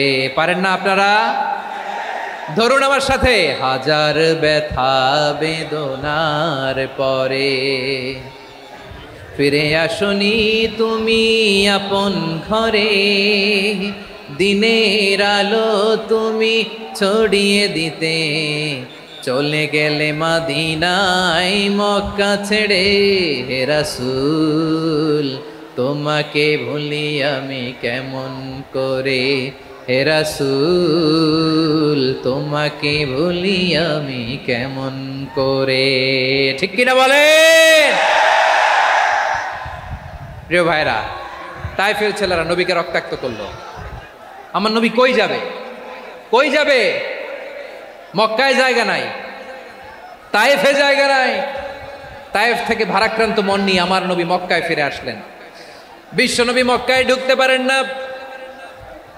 মক্কার মরুভূমির দিকে তাকিয়ে, উপত্যকার দিকে তাকিয়ে বিশ্বনবী ধা ধা করে কাঁদেন, ঝরঝর করে। নবীর চেহারা মোবারক থেকে চোখের পানিগুলো বেয়ে বেয়ে পড়ে। আমার জন্মস্থান, আমার শৈশব, কৈশোর, যৌবন কেটেছে এই মক্কায়, আমার এলাকায় আমি ঢুকতে পারি না। বিশ্বনবী মক্কার অনতি দূরে দাঁড়িয়ে জায়েদকে পাঠালেন, জায়েদ যাও দেখো কেউ আমাকে সাপোর্ট করার মতো আছে কিনা, যাও অমুকের কাছে যাও। জায়েদ গেলেন, তারাও প্রত্যাখ্যান করে ফিরিয়ে দেয়। বিশ্বনবী বললেন যাও অমুক লোকের কাছে যাও, তিনিও প্রত্যাখ্যান করে ফিরিয়ে দিলেন। কেউ বিশ্বনবীকে আশ্রয় দিতে রাজি হয় না। নিজ জন্মভূমিতে বিতাড়িত বিশ্বনবী, সর্বশেষ বিশ্বনবী বললেন যাও মুতঈম ইবনে আদির ঘরে যাও। মুতঈম ইবনে আদি মুশরিক, তার কাছে যাও। গেলেন, মুতঈম ইবনে আদি রাজি হয়ে গেল। সুবহানাল্লাহ বলেন। দেখেন, অনেক বিপদের সময়ও আমি নিজে সাক্ষী, সামাজিকভাবে রাজনৈতিকভাবে কত ঝঞ্ঝা, কত ষড়যন্ত্র, কত কনস্পাইরেসি পাড়ি দিয়ে আমাদেরকে সামনে এগিয়ে যেতে হয়। এই শত্রুদের ভেতরেও একজনকে দাঁড় করিয়ে দেয় যে আল্লাহর কোরআনের জন্য রেডি হয়ে যায়। পড়েন সুবহানাল্লাহ। মুতঈম ইবনে আদি, আল্লাহ তার মনকে নরম করে দিলেন। মুতঈম বলে, মুহাম্মদ আমি তোমাকে আশ্রয় দিব। তার দুই ছেলেকে পাঠালেন, যাও খোলা তলোয়ার নিয়ে, স্কট দিয়ে, গার্ড অফ অনার দিয়ে মোহাম্মদকে মক্কায় ঢুকাও, আর বলো আমি আমান দেব। আমান কি দিব? আমান মানে সিকিউরিটি, নিরাপত্তা। সিকিউরিটি ছাড়া, আমান দেওয়া ছাড়া কেউ থাকতে পারতো না মক্কায়। দুই ছেলে বিষ্ণু ঈসা ইসলামকে নিয়ে আসলো। নবী কাবার চারদিকে তাওয়াফ করলেন, নামাজ পড়লেন। আবু জাহেল, উতবা, শাইবা, ওয়ালিদ ইবনে মুগীরা সবাই দেখে, কেউ কিছু করতে পারে না। কারণ মুতঈম ইবনে আদি ঘোষণা দিয়েছেন আমি মুহাম্মদকে আমান দিয়েছি, মুহাম্মদের গায়ে যেন কেউ স্পর্শ না করে। আওয়াজ করে পড়েন সুবহানাল্লাহ। নবীর এই বিপদকালে মুহূর্তে মুতঈমের হৃদয়টারে নরম করে দিল কে? আচ্ছা, লালমনিরহাটের ভাইয়েরা বলেন, এই মুতঈম কি মুসলিম ছিল না মুশরিক? সবাই বলতে হবে মুসলিম না মুশরিক? তাহলে মুশরিকের কাছ থেকে নবী পলিটিক্যাল অ্যাসাইলাম, আধুনিক রাষ্ট্রবিজ্ঞানের ভাষায় পলিটিক্যাল অ্যাসাইলাম, যেটাকে বলে রাজনৈতিক আশ্রয়, ওনার আমান বা নিরাপত্তার এই ঘোষণায় তিনি মক্কায় ঢুকলেন। যতদিন নিরাপত্তা ছিল ছিলেন। মুতঈম যখন মারা গেল, বিষ্ণু ঈসা ইসলাম হিজরত করে মদিনায় চলে গেলেন। সুবহানাল্লাহ। কিন্তু মুতঈম যে বিশ্বনবীর উপকার করছে এটা বিশ্বনবী ভুলে নাই। আমাদের অনেকে আছে উপকার করার পরে আর খেয়াল থাকে না, খাওয়ার পরে গলা দিয়ে নামলে আর খেয়াল থাকে না। এরকম আছে না নাই? আমার নবী ভুলে নাই। বদরের প্রান্তরে 70 জন কাফেরকে যখন বন্দি করে বিশ্বনবীর সামনে হাঁটু গেড়ে দাঁড় করানো হলো, বসানো হলো, 70 জন কাফের। কয়জন? বিশ্বনবী তাদের দিকে তাকিয়ে বললেন, সহিহ বুখারীর বর্ণনা, লাউ কানাল মুতঈম ইবনে আদি হাইয়ান সুম্মা কাল্লামানি হাউলাই নাতনা লা তারাকতুহুম লাহু। বদরের প্রান্তরে 70 জন বন্দী কাফিরের দিকে তাকিয়ে আমার নবী বললেন, আজকে মুতঈম ইবনে আদি যদি বেঁচে থাকতো আর তোমাদের 70 জনের ব্যাপারে যদি মুতঈম এক বাক্যে একটা সুপারিশ করতো, তার সম্মানে আজকে তোদের সবাইকে আমি মাফ করে দিতাম। সুবহানাল্লাহ নাই? ওই যে চিল্লাচিল্লি যে কথা বোঝে নাই, কোন জিনিস মিস করছে ওরা নিজেরাও বোঝে নাই। বিশ্বনবী মুতঈমের এই সাহায্যের কথা বলে নাই। 70 জন মুশরিক হাঁটু গেড়ে বসা, নবী চাইলে এখনই এক্সিকিউশন অর্ডার দিতে পারে। তিনি বললেন, আজকে যদি মুতঈম বেঁচে থাকতো আর মুতঈম যদি তোদের জন্য সুপারিশ করতে, এই আবর্জনাগুলোর ব্যাপারে সুপারিশ করতে, আমি মুহূর্তেই তোদেরকে এমনি মাফ করে দিতাম। এবার বলেন ইসলাম কি ন্যারো মাইন্ডেড না ব্রড মাইন্ডেড? শুধু তাই নয়, যাকে যে সম্মান দেয়ার আমার নবী দিতেন, হোক আস্তিক হোক নাস্তিক, হোক মুসলিম হোক অমুসলিম। বিষ্ণু ইসলাম যখন রোমান সম্রাটের কাছে চিঠি লিখেছেন, আমার প্রিয় লালমনিরহাটের ভাইরা, অল্প কয়েক মিনিট কয়েকটা জরুরি কথা বলবো, এদিকে তাকান, এদিকে তাকান।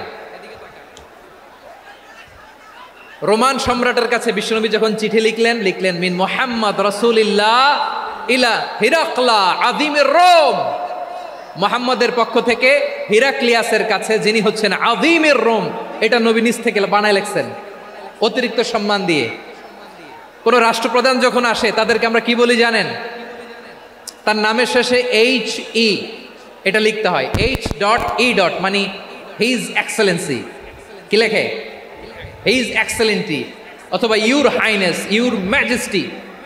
দেখেন বিশ্বনবী সাল্লাল্লাহু আলাইহি ওয়াসাল্লাম সব নবীদেরও নবী, তিনি একজন মুশরিক খ্রিস্টান সম্রাট, রোমান সম্রাটের কাছে চিঠি লিখতে যেয়ে লিখতেছে ইলা হিরাকলা আযীমির রোম, হিরাক্লিয়াসের কাছে আমার চিঠি, যিনি রোমের আযীম, হিজ হাইনেস, মানে রোমের অনেক সম্মানিত এক বাহাদুর। আওয়াজ করে বলেন সুবহানাল্লাহ।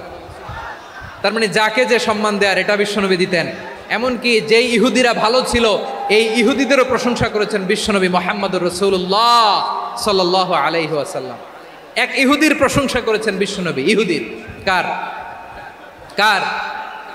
আমি তো আমার ভাইয়ের প্রশংসা করি না, আমি তো এক আলেম আরেক আলেমরে স্পেস দেই না, আমি তো এক দায়ী আরেক দায়ীর সাথে বসতে চাই না। আমার নবী ইহুদির প্রশংসা করে। কার প্রশংসা? ওই ইহুদির নাম ছিল মুখাইরেক। সিরাত গ্রন্থ ঘাটলে পাবেন। তিনি বলেছেন মুখাইরেক খাইরু ইয়াহুদ, Mukhayriq is the best of the Jews. জুইসদের মধ্যে সে সবচেয়ে ভালো। কেন প্রশংসা করলেন তার? এর কারণ মদিনা চার্টারে কথা ছিল সব ধর্মের মুসলিম, মুশরিক, ইহুদিরা মিলে মদিনাকে রক্ষা করবে। কিন্তু তৃতীয় হিজরিতে যখন উহুদের যুদ্ধ শুরু হলো, সবার কথা ছিল যেই আক্রমণ করে আমরা মদিনাকে বাঁচাবো। কোন শহরকে বাঁচাবো? মদিনাকে। কিন্তু কুরাইশরা যখন অ্যাটাক করলো, ইহুদিরা আর আসে না, ইহুদিরা আর বেরোয় না।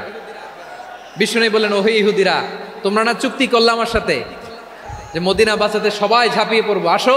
একটা ইহুদিও বেরোয় না, কেউ আসে না সেদিন, একজন ছাড়া। তার নাম মুখাইরেক। তার নাম কি? মুখাইরেক বাহাদুরের মতো ঘোড়সাওয়ার হয়ে বেরিয়ে গেলেন এবং বললেন, গোটা ইহুদি সাম্রাজ্যের একজনও যদি না আসে, আমি মুখাইরেককে কেউ ঘরে আটকে রাখতে পারবে না। বেরিয়ে আসলেন, এসে বললেন, আমি মুহাম্মদের পক্ষে যুদ্ধ করব। আমি মারা গেলে আমার সম্পদ আমার উত্তরাধিকারীরা পাবে না, আমার সম্পদ তোমরা মুহাম্মদকে দিয়ে দিবা। সুবহানাল্লাহ বলেন। উহুদের ময়দানে 70 জন মুসলমান শহীদ হলো। এই ইহুদি, সেও মুসলমানের পক্ষে যুদ্ধ করে নিহত হলো। সুবহানাল্লাহ বলেন।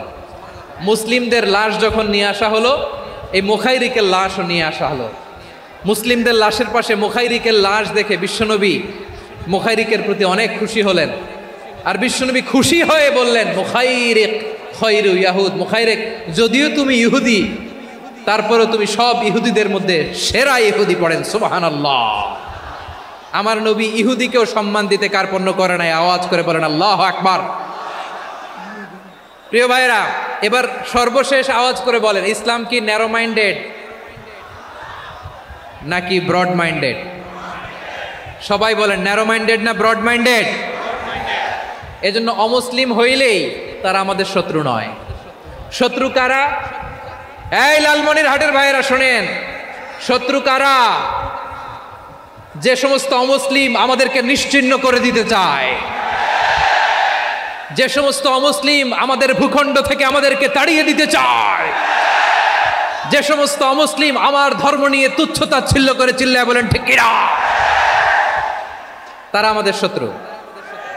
সাধারণ অমুসলিমরা আমার শত্রু নয়। এই যে হিন্দুরা থাকে, এরা আমার ভাই, বৌদ্ধরা আমার ভাই, খ্রিস্টানরা আমার ভাই, ইহুদিরা আমার ভাই।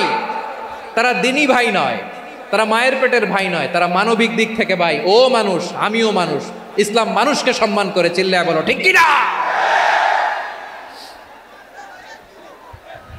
যারা আমাদের অস্তিত্বকে নিশ্চিহ্ন করতে চায়, যারা আমাদের ভূখণ্ডকে দখল করতে চায়, যারা আমাদেরকে নিয়ে মকারি করে, ফান করে, টিটকারি করে, আমার ধর্ম নিয়ে খেলা করে, তাচ্ছিল্য করে, ওদের বিরুদ্ধে আমাদের জিহাদ।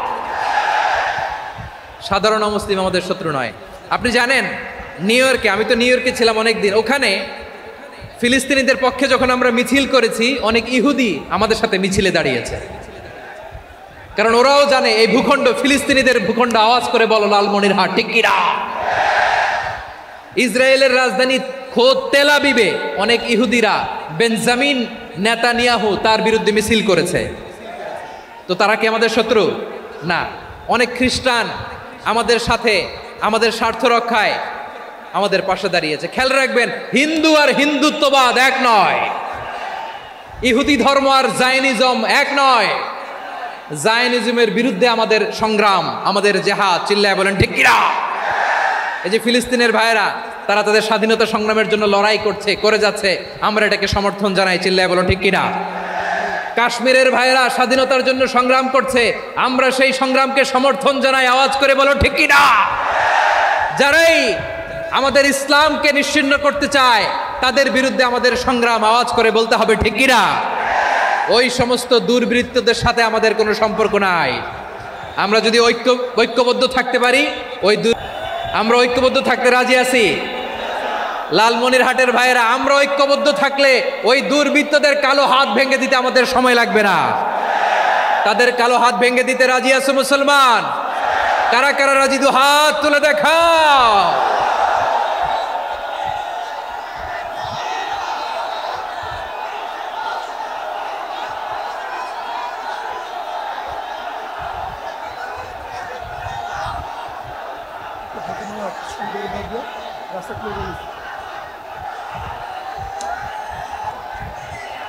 আমার প্রাণ প্রিয় লালমনিরহাটের ভাইয়েরা, শত্রু কাফের আর অশত্রু কাফেরের মধ্যে পার্থক্য আছে না নাই?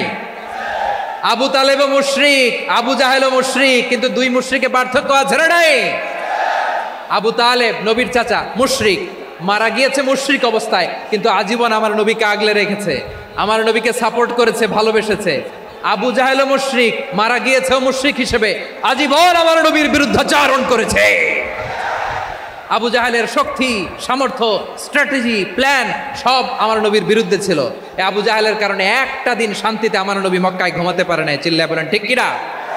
এজন্য রব্বুল আলামিন বলেন, লা ইয়ানহাকুমুল্লাহু আনিল্লাযীনা লাম ইউকাতিলুকুম ফিদ-দীনি ওয়া লাম ইখরিজুকুম মিন দিয়ারিকুম আন তাবাররুহুম ওয়া তুকসিতু ইলাইহিম ইন্নাল্লাহা ইউহিব্বুল মুকসিতিন।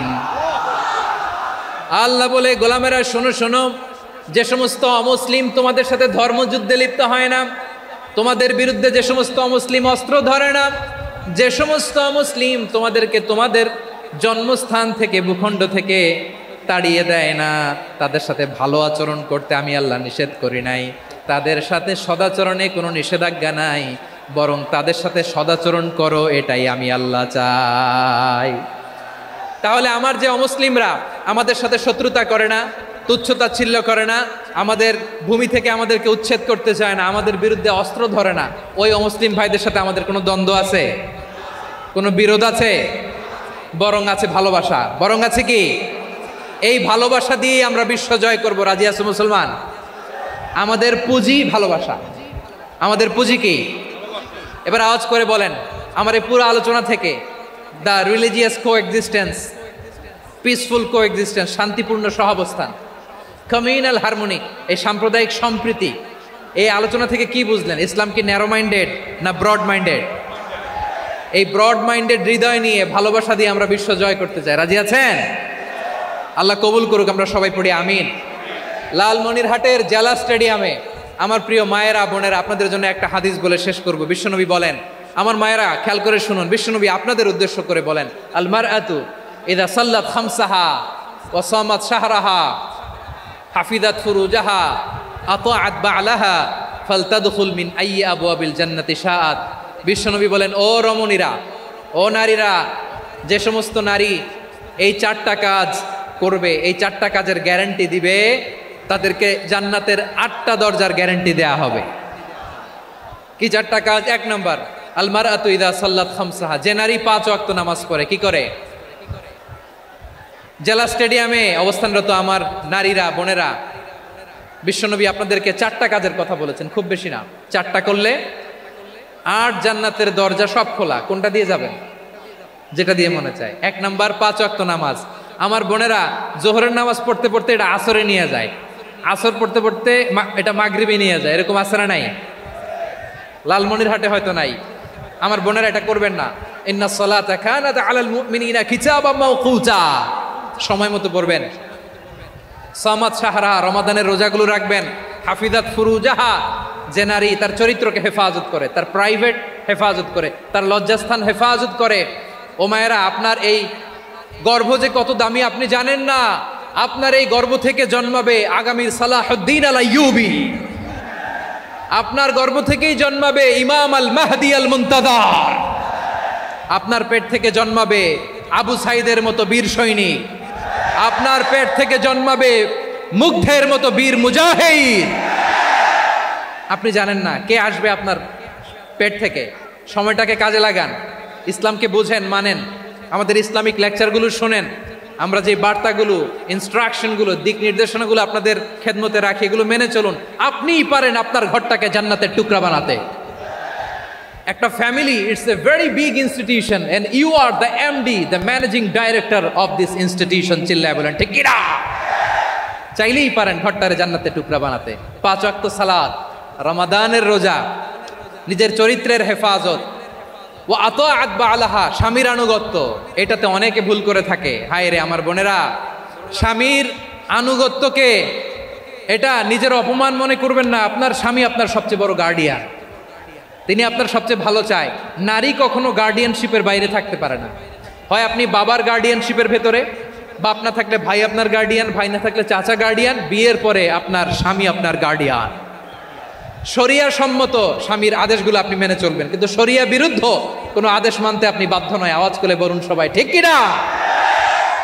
এই 4টা কাজ যদি কোনো নারী করে, বিশ্বনবী বলেন জান্নাতের 8টা দরজা খোলা। তোমার যেটা দিয়ে মনে চায় সেটা দিয়ে জান্নাতে তুমি এন্ট্রি নিতে পারবা।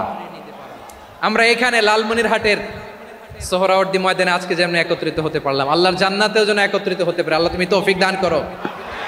আল্লাহ আমার এই কলিজার টুকরা যুবক ভাইদেরকে তুমি ওমরে ফারুকের মতো কবুল করো। জেলা স্টেডিয়ামে অবস্থানরত আমার মা বোনদেরকে তুমি ফাতেমার মতো, খাদিজার মতো কবুল করো।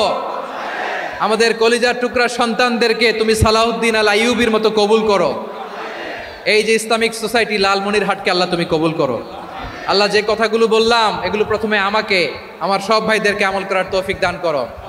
রব্বানা ظلمنا أنفسنا وإن لم تغفر لنا وترحمنا لنكونن من الخاسرين ربنا آتنا في الدنيا حسنة وفي الآخرة حسنة وقنا عذاب النار رب العالمين আরশের মালিক, লক্ষ লক্ষ তাওহীদি জনতা দুনিয়ার কোনো কিছুর আশায় নয়, দুনিয়ার কোনো কিছুর জন্য নয়, তোমার কোরআনের প্রেমে, ইসলামের প্রেমে হাজির হয়েছে। আল্লাহ আমার ভাইদেরকে কবুল আর মঞ্জুর করে দাও। ইসলামের জন্যই গণজোয়ার, এই উচ্ছ্বাস, এই এনার্জি শক্তিগুলোকে আগামীর ইসলামের জন্য কবুল আর মঞ্জুর করে নাও। গাড়িতে করে, হুন্ডায় চড়ে, সাইকেল দিয়ে, রেল লাইন দিয়ে, রেলে চড়ে চড়ে লক্ষ লক্ষ ভাইয়েরা বিভিন্ন জেলা থেকে আজকের এই ঐতিহাসিক লালমনিরহাটের প্রোগ্রামে যারা জয়েন করলো, নিরাপদে তুমি আবার তাদেরকে গন্তব্যে পৌঁছে দিও। রব্বানা تقبل منا إنك أنت السميع العليم وتب علينا يا مولانا إنك أنت التواب الرحيم سبحان ربك رب العزة عما يصفون وسلام على المرسلين والحمد لله رب العالمين وجعل آخر كلامنا عند الموت لا إله إلا الله محمد رسول